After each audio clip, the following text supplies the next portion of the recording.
Oke, selamat siang untuk Bang Zulham selaku dosen dari Manajemen dan Resolusi Konflik Internasional. Di sini saya akan membahas tentang sebuah series yang berjudul The Diplomat, terutama pada bagian season 1. Di sini kita akan review tentang series yang dilatar belakangi oleh krisis internasional. Sebuah kapal perang Inggris diserang di Teluk Persia, menewaskan puluhan tentara. Ketegangan global meningkat dan Amerika Serikat itu segera terlibat.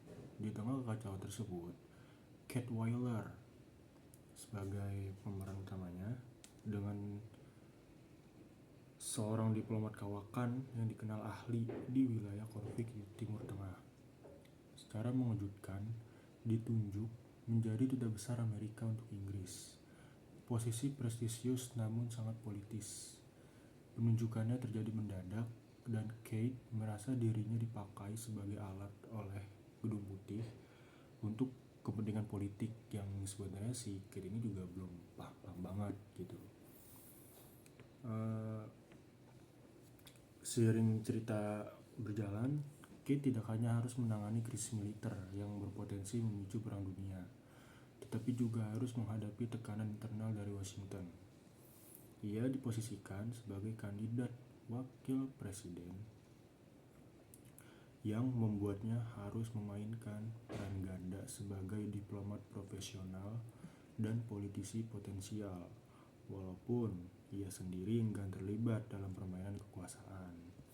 Di London, ia harus menghadapi karakter-karakter dengan kepentingan tersembunyi, termasuk Perdana Menteri Inggris yang manipulatif dan penasihat Gedung Putih yang licik. Jadi di konflik utamanya ini yang menjadi tulang punggung alur cerita itu tuh kayak misteri di balik serangan kapal Inggris ini gitu, yang di Teluk Persia tadi. Awalnya semua kecurigaan tuh diarahkan pada Iran karena negaranya tuh berdekatan lah gitu dengan Teluk Persia kan. Tetapi seiring investigasi berlangsung, Kate menemukan bahwa pelaku sebenarnya itu bisa aja bukan dari negara musuh gitu, tapi bisa aja dari dalam negeri sendiri bahkan gitu. Entah mungkin bisa seseorang yang berkepentingan gitu dan akhirnya memicu konflik untuk memperkuat kekuasaannya sendiri.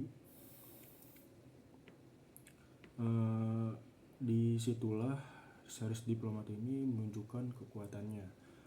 Alih-alih menyederhanakan konflik menjadi hitam putih, series ini tuh mengupas betapa rumitnya aliansi, pertukaran informasi intelijen, bagaimana cara-caranya kita berdiplomasi untuk mewakilkan sebuah negara kayak gitu-gitu untuk menghasilkan sebuah langkah strategis lah untuk bagaimana berhubungan dengan negara lain gitu. Alurnya tuh semakin menegangkan ketika Kate harus memilih antara loyalitas kepada negara, tanggung jawab moral, dan keberlangsungan karirnya. Dalam banyak momen, dia ditampilkan sebagai seorang profesional yang sangat kompeten tetapi kerap dikucilkan karena tidak bermain sesuai aturan politik.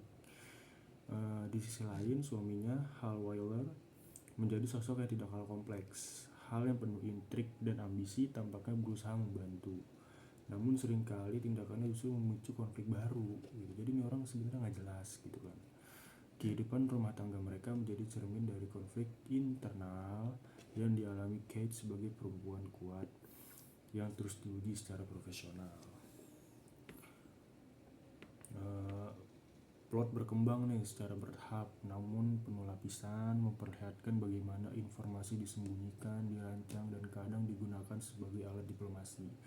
Jadi kayak series ini tuh sangat-sangat menggambarkan gimana keadaan dunia nyata juga ya, kayak setiap negara-negara tuh menyembunyikan informasi-informasi penting lah ya, karena itu tidak boleh gitu untuk negara lain tahu, karena nanti dari kitanya juga bakal rugi gitu kan. kayak ada adegan rapat krisis, diskusi strategis, serta pertemuan tertutup di kedutaan besar dan istana pemerintah menjadi panggung utama dari ketegangan yang dibangun di series ini, menggantikan aksi tembak menembakkan dengan duel kecerdasan dan manuver diplomatik.